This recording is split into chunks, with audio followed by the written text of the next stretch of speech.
Welcome to the Built-in Silence Podcast. This is where disciplined people think louder than they speak. Sit back, lock in, and let's break down ideas that make you sharper.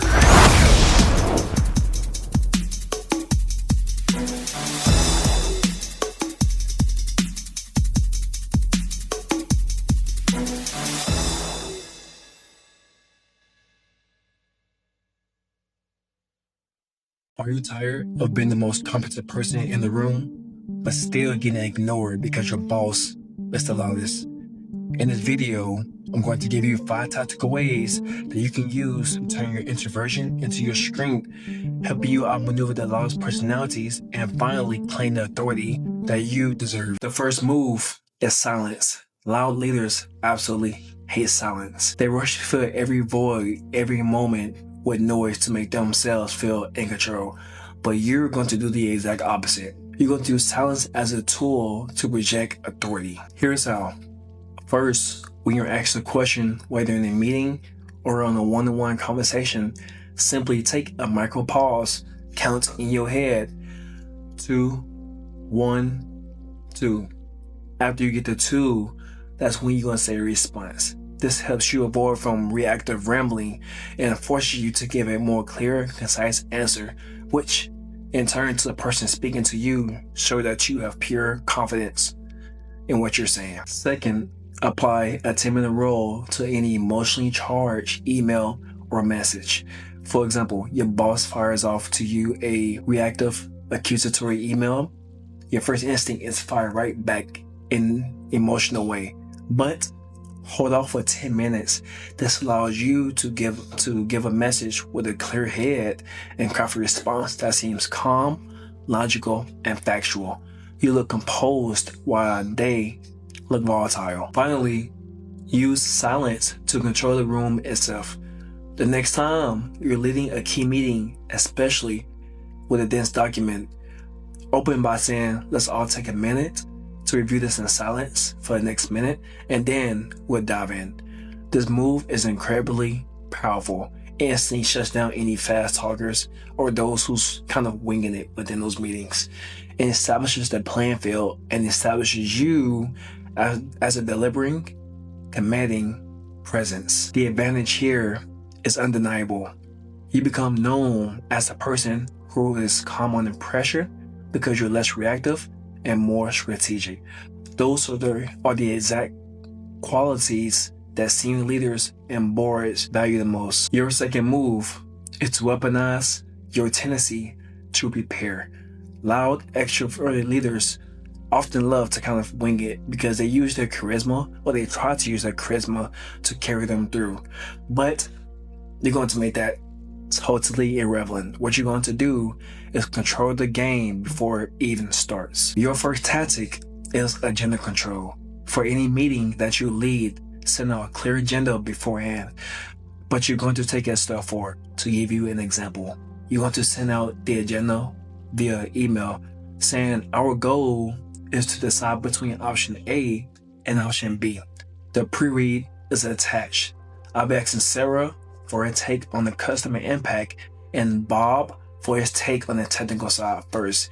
This establishes you as a SME, a subject matter expert in this particular situation, as well as helps you establish the entire conversation for how it began, which means that you will take the power away from whoever talks the most and give it to the people with the right information. Next, use written thinking as your primary weapon. This is a famous Amazon 6-pager method. For any major decision that you make, you write a clear memo outlining the problem, the data, and different approaches in your recommendation. The meeting will start with 10 to 20 minutes beforehand of silent reading. This is your introvert, like me and you, our secret weapon. It completely neutralizes the advantage of fast talkers and shift the focus from those who has the most persuasive or charismatic personality to who's thinking the clearest. Your ideals is backed by logic, and that will dominate the room before you even say a word. Finally, for every meeting that you attend, prepare 2 or 3 anchor points. On one page, write down the single key point you must land, one compelling story, and one data point to back it up.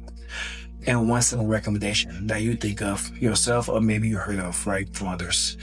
This is an exact technique that many introverted CEOs use now in their companies to make the most massive impact that they can. Your third move is to reframe listening entirely. Loud leaders see listening as a waste of dead space between the chances to talk. You are going to see listening as your number one tool for intelligence gathering and influence. In fact, studies show that proactive introverted leaders who listen and empower their teams consistently outperform their extroverted counterparts. Here's your first tactic called structure listening. Next time when you're leading a meeting, take the time to don't let it wander, but actually guide it. For example, you know some information hasn't been said, so you look for someone who knows that information. For example, you say, Priya, you work in this section, what do you know about it?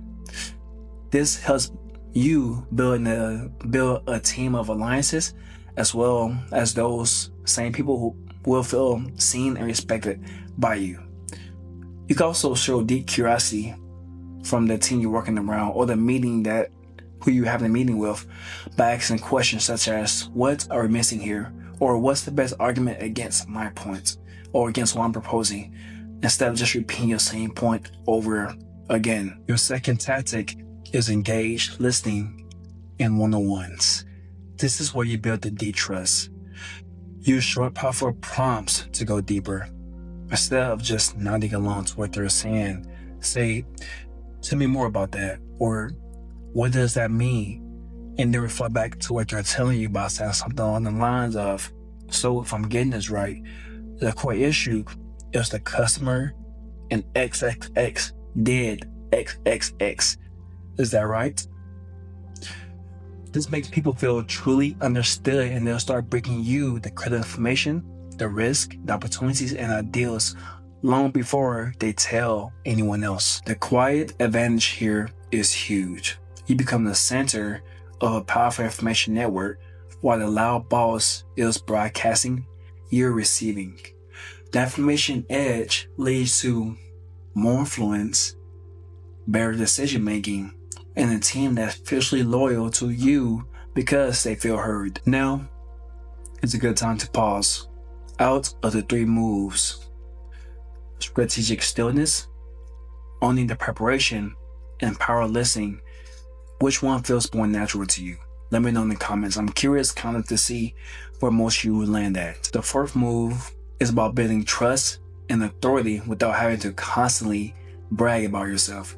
Quiet leaders can build trust incredibly fast by making and operating principles crystal clear one time, and then executing with ruthless consistency. The best example of this comes from Doug Conant, the former CEO of Campbell's Soup. He took over a struggling company. He then created a one-page document for his team that explained his values, expectations, and how he planned to run things. He then walked each leader through it personally and then said, if I behave consistently with this, you can trust me. If I don't, you can't, but at least you know. You can do the same exact thing. Create a simple one-page memo called How I Work, My Operating Principles.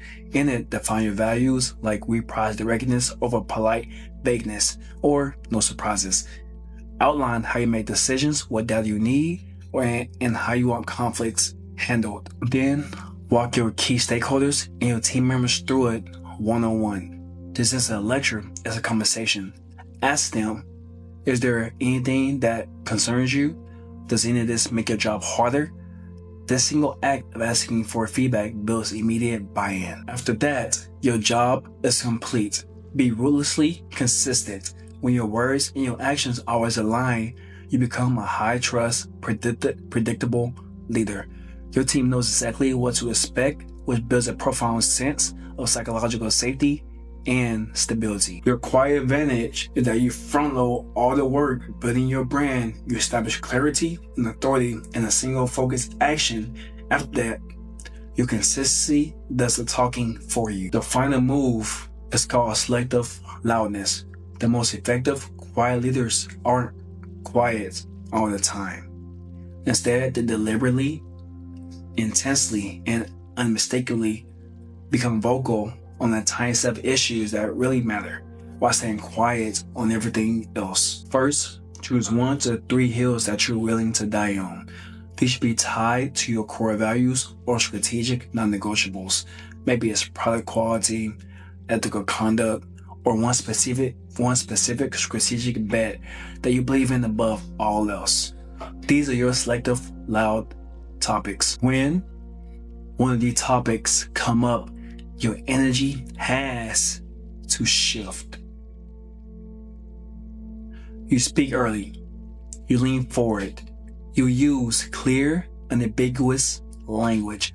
You say things like, "This is a line we will not cross," or "We will continue to invest here, no matter what." This isn't about yelling. It's about intensity and clarity. You're signaling that on this issue right here, there's no room for debate. Then, on everything else, you take a step back. On secondary topics, let others take the lead. Go back to being a listener and a synthesizer. You consider your introverted energy for the 5-star mission critical. This creates a powerful contrast effect. Your team and your bosses quickly learn that 95% of the time you're calm and reflective. But when your intensity rises, it means something. It signals to them and everyone else that this isn't just another issue. Your voice, because it's used deliberately, carries 10 times the weight compared to the boss who's loud about everything. The quiet advantage here is that you maximize your impact while also saving your energy. You don't need to become an extrovert. You need to be strategically loud when it matters the most. Let's take a moment to recap. Loud wins the moment. Quiet wins the long game. You don't need to be going all out shouting your boss. What you do need to do though is outthink, out-repair, and outlast them. If you found this playbook helpful, you're going to love my video about stop working hard because it's a trap. Click the link on the screen to watch that now. Thanks for tuning in. Remember, growth doesn't need an audience. Keep moving in silence and let the work echo later. Catch you on the next one.